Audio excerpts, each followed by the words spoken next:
So, if you watch my previous video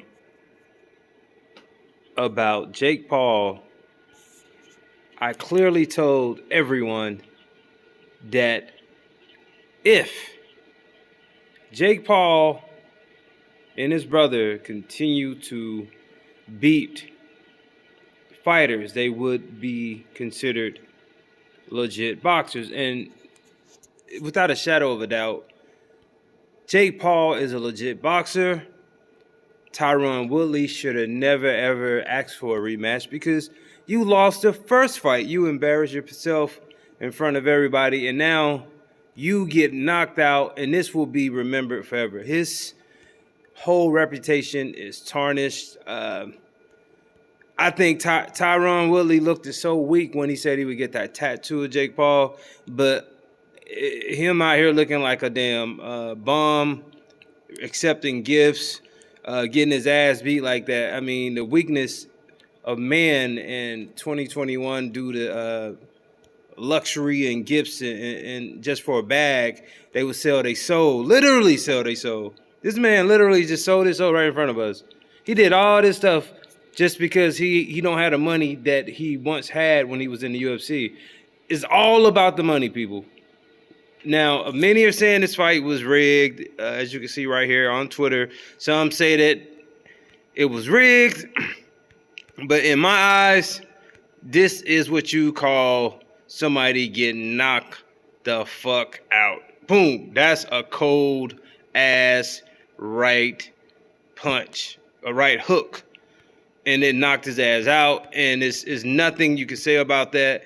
Of course, there will be respect from Tyron Woodley when you realize that you can't beat this man's ass.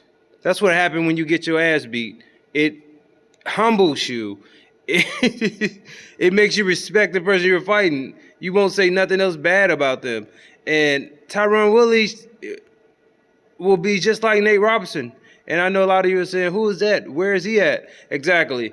Tyron Woodley needs to go into hiding. And I hate to say this, you probably don't need to come out because you have been embarrassed. Your UFC record, people would not even care about probably your UFC history anymore because you've been embarrassed by a YouTuber that became an amateur boxer and knocked your ass out, regardless of what you say about that. And people are mad right now because they don't want to accept the fact is that the greatest boxer in the world is a white man, which is Tyson Fury.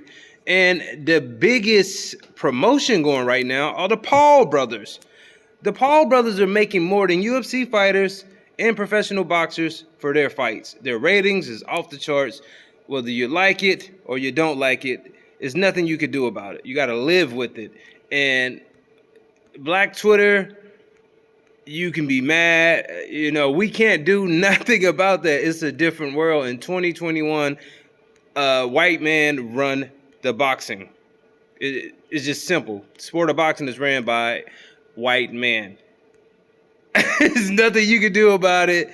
And they are doing this to themselves because if you know you're not a professional boxer, why just get in the ring for a bag when you're going to get knocked the fuck out? It's quite obvious that Jake Paul and his brother need to be fighting boxers.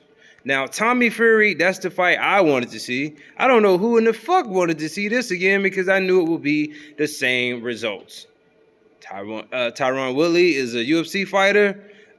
Quite sure the fight would have went a different way if they were in the octagon, but I'll say this for the last time. Most people, especially hood people, think a fight is a fight. You going in there, whatever it takes to win. Boxing is a different world. If you never ever boxed, I amateur box, that shit is a whole different world. You may look at it just like you look at golf, like, oh, that shit's easy. You just going in there punting. No, it takes strategy. It's more mental than it is physical. Because you could be big as fuck and don't know how to fight at all. So, hey, say what you want, but that fight, in my opinion, was a clear ass whooping. I mean, twice. I have more respect for Jake Paul and less respect for Tyron Woodley because he put himself in this situation. Everybody has their own opinion, but until we see Jake Paul lose, there it is. I don't care how much Tyron Woodley got paid for this fight, but I know they generated a lot of money off of that. And Tyron Woodley just needs to go somewhere and literally crawl under a rock and don't be seen like Nate Robinson for a very long time, because this knockout, I mean, I look at him, he's still sleeping. He's probably he was down there so long, man. I don't know. If you do the time between him and Nate Robinson, who was sleeping longer, I think Tyron Woodley was knocked out even longer. Like this video, leave your comments, share this on Instagram, YouTube, as well as Facebook. More importantly, subscribe.